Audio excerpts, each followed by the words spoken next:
Next is resistor. देखते हैं resistor क्या होता है। A resistor is an electronic component that limit और regulate the electric current.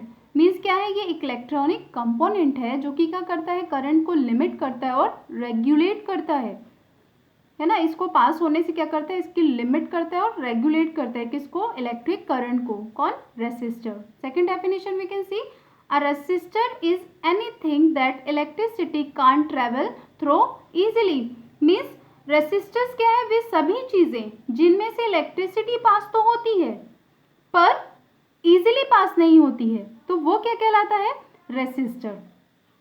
Examples, fan, bulb, TV etcetera, these all are resistors. तो ये fan, bulb और टीवी क्या है, ये रेसिस्टर्स है जिनमें से इलेक्ट्रिसिटी इजीली पास नहीं होती है।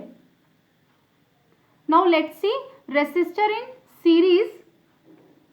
हियर देख सकते हैं यहाँ पर कि रेसिस्टर्स को जब हम सीरीज में जोड़ देते हैं तो इन्हें क्या कहते हैं, रेसिस्टर्स इन सीरीज।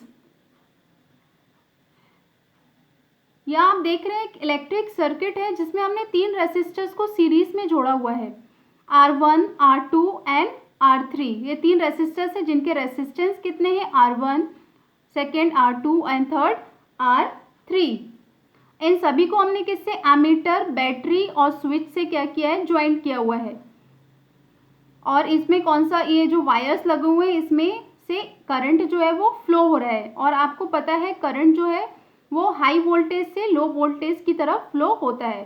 तो here current flow from the positive to the negative and it is represented by the arrow. तो आप देख रहे हैं यहाँ पर 3 रेसिस्टेंस लगे हुए हैं जिनमें से जो करंट है वो एक ही करंट पास हो रहा है। मीन्स R1, R2 और R3 से एक ही करंट पास हो रहा है। लेकिन अगर मैं बात करूं यहाँ पर वोल्टेज की, बेटा तो वोल्टेज क्या हो रहा है, वोल्टेज यहाँ पर अलग अलग हो रहा है। R1 में वोल्टेज अलग है, R2 में वोल्टेज अलग है और R3 का वोल्टेज अलग है। लेकिन करंट सभी में कैसा, एक सा ही फ्लो हो रहा है क्योंकि तीनों कैसे जुड़े हुए हैं, सीरीज में।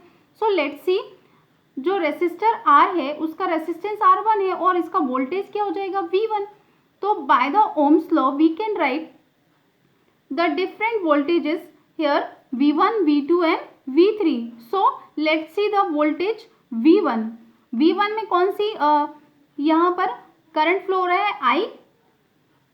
तो यहाँ पर हम लिख सकते हैं V1 is equal to I R1। क्यों, क्योंकि जो करंट है वो कैसा है, कांस्टेंट है। तीनों रेसिस्टर्स में एक ही करंट फ्लो हो रहा है। V2 के लिए निकाल सकते हैं, सेकेंड वोल्टेज के लिए IR2 एंड इसी तरह से V3 का भी वोल्टेज फाइंड आउट कर सकते हैं, कितना है, IR3।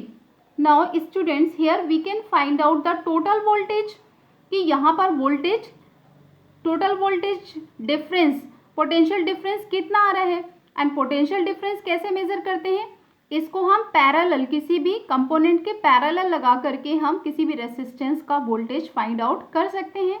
R1, R2 and R3 के वोल्टेज क्या होंगे, V1, V2 एंड V3। इसको पैरेलल, वोल्टेज को पैरेलल हम इसको यूज करके पोटेंशियल डिफरेंस निकाल सकते हैं। तो यहाँ से हम देखते हैं V इज इक्वल टू, हमें पता है ओम्स लॉ से क्या होता है, IR। तो टोटल वोल्टेज क्या हो जाएगा, it is the sum of V1 plus V2 plus V3। So it is the total voltage V and we know the V is equal to IR. We can put the value V is equal to IR and V1, we know the value of V1, it is IR1. Put the value IR1 and second V2, it is IR2 and third one is V3 means IR3. So here I को common ले सकते हैं हम, I open the bracket, R1 plus R2 plus R3 close the bracket. Here we know it is equal to IR, I से I cancel कर देंगे, then we get R is equal to R1 plus R2 plus R3. So here we get the total resistance R is equal to R1 plus R2 plus R3. So it is the total resistance. What is the total resistance? It is the sum of resistance of R1 plus R2 plus R3. अब हम इस series resistors in series को कहाँ use करते हैं, तो हम बता देते हैं आपको कि दिवाली में देखा होगा जब लाइटनिंग होती है तो उसमें लड़ियाँ लगाई जाती है जिसमें छोटे छोटे से बल्ब लगे होते हैं। तो वो सभी बल्ब किस में लगे हुए थे? सीरीज में लगे हुए होते हैं। तो ये सिंपल सा एक एग्जाम्पल है किसका? रेसिस्टर इन सीरीज में।